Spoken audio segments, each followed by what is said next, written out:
For those of you who did not watch the previous video, the end of it was kind of like one of those epiphanies for me. But this is how it ended. Story tell the past so your creation actually lasts. And the idea behind it was like the people say we're creating history. But the truth is, history kind of like changes based on the story that's being told. So if we approach it more from a storytelling perspective instead of a creational perspective, we allow the creation to be unbiased and be its own self, and then the story behind it kind of like allows it to. Yeah, I'm thinking about how many people actually use this approach, and maybe it's the science behind it or the concept behind it is omitted because, like, let's face it, like, how you articulate something kind of presents it differently in your reality. So there's a strength behind, I mean, like approaching things within a different rhetoric that kind of like allows you to feel small, to experience it differently. So I'm guessing that's the kind of thing that got me excited. Story tell your past so your creations would last. Now, sorry, my bad. Up to our new video. Today's video is going back the story from when we were in Marseille. All right, so I went to Marseille with an ex-girlfriend of mine. She was super cute, and it wasn't my best of years. Years. She didn't get to see the good the better side of me, I guess, or she didn't get to see. Maybe she did see it. I just was never able to like kind of express it. How would I look at it, and why would I actually write that note down? But back in Marseille, we took an Airbnb, and to save 20 fucking dollars a night, we actually took an Airbnb that's 30 minutes away from like, the city by bus. But it was fun. Ah, now I know why I said it. But fun fact: when I was there, we actually went to see a prison, a prison castle that was built on top of a small kind of like islandish thing. And that prison castle was where basically the Count of Monte Cristo's kind of like legend came about. Whoever knows the Count of Monte Cristo, it's from an actual. I actually saw the hole that he dug out and escaped from. Right? So super fun to kind of walk into these ancient relics and explore what other people could have experienced at the time and how it would have looked like. But why I actually wrote this is because of one thing I realized about myself in Marseille that I didn't know before. Well, the one thing I realized was I want you guys to guess it. Stubbornness. I knew it. Yeah, you got it, didn't you? Don't kid yourself. Nobody got it. Nobody got it.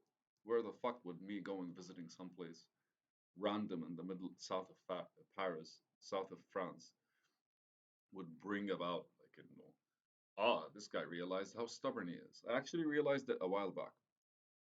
But let me tell you the story about how I realized it and how as I actually like moved on from that realization, started subconsciously, or actually started subconsciously applying it to various things that I was stubborn about. But I was stubborn about logic, and the logic that I had was always move forward, which is a crappy thing to say. I'm telling you this from now. If somebody ever tells you always move forward, you can tell instantly that they have no idea what they're talking about. Because sometimes moving forward is more exhaustive than and less productive and less efficient and most of the times not even fucking effective. Naturally, because like if you're not fully rested, I want to say, or you're not, if your body is basically, if your body does not maintain its capacity to relinquish stress or relinquish basically the awkwardness that comes when your mind is foggy, then even though you're moving forward, you're probably kind of moving towards your doom, or at one point, whatever makes sense to you stops being the valid thing you set out to actually to reach. But so this story, what happened is, let me explain it to you. We wanted to buy goods for the house because we wanted to cook and we wanted to do random stuff, me and her. And it was super fun. We went, we bought wine, we bought some cheese. Naturally, you're in France, like there's a lot more cheese than there are other stuff in the fucking supermarket. It's kind of like ridiculous. It's just literally like wine, cheese, and like stuff. But it was a beautiful collection of all sorts of things. So we bought them, and keep in mind, like my mind, how does it calculate? So there was basically an intersection where you walk, let's say, for 5 minutes and you get to the supermarket. And then the intersection was kind of like in a,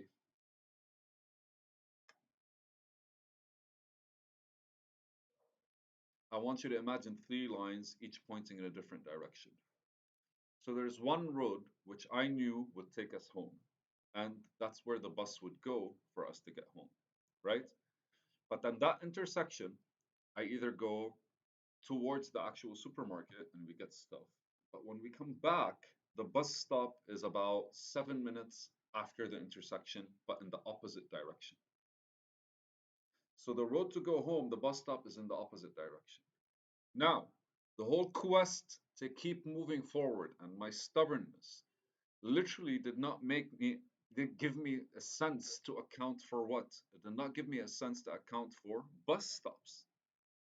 So my reasoning was the bus stop is 7 minutes that way. Instead of walking 7 minutes that way, I'm sure if we walk in this direction, eventually we'll reach a bus stop.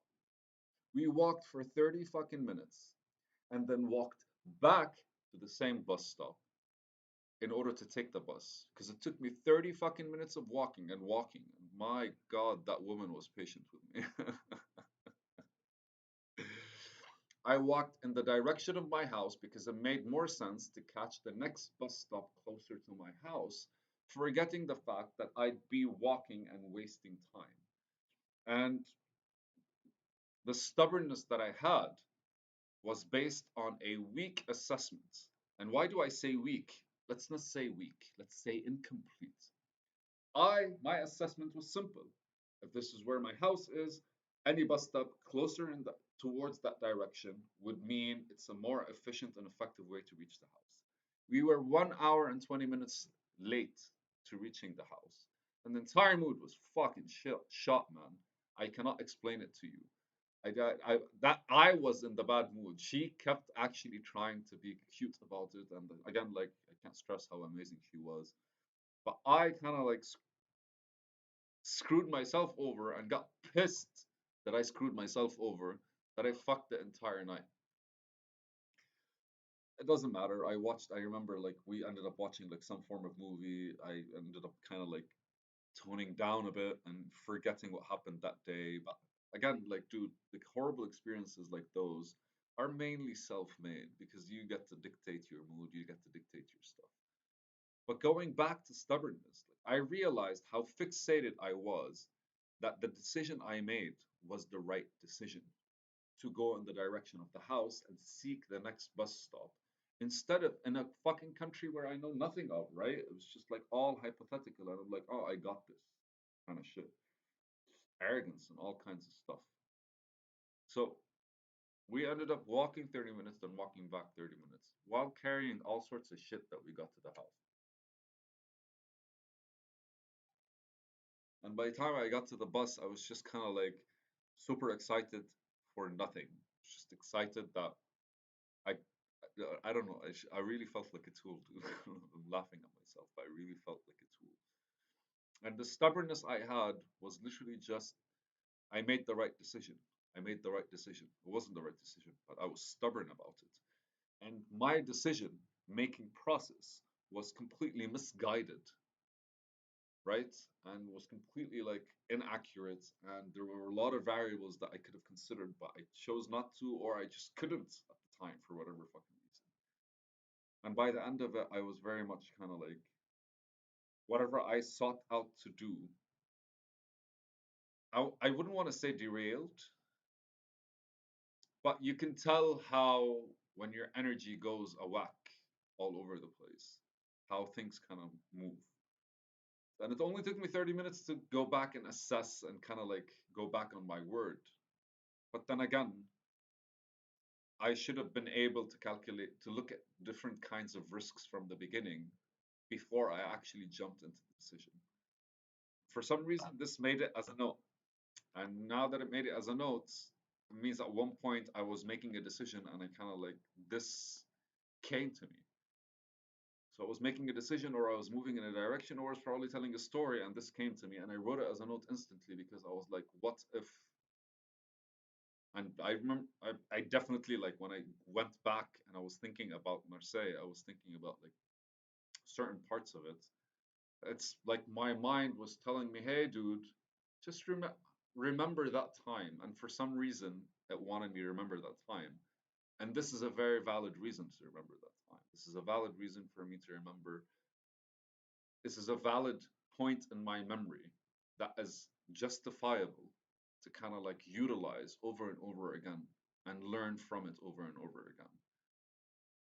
And I made it into a note, and hey, it's a video. Be good to yourself, guys. We all make mistakes or stubbornly stick to mistakes. Bye.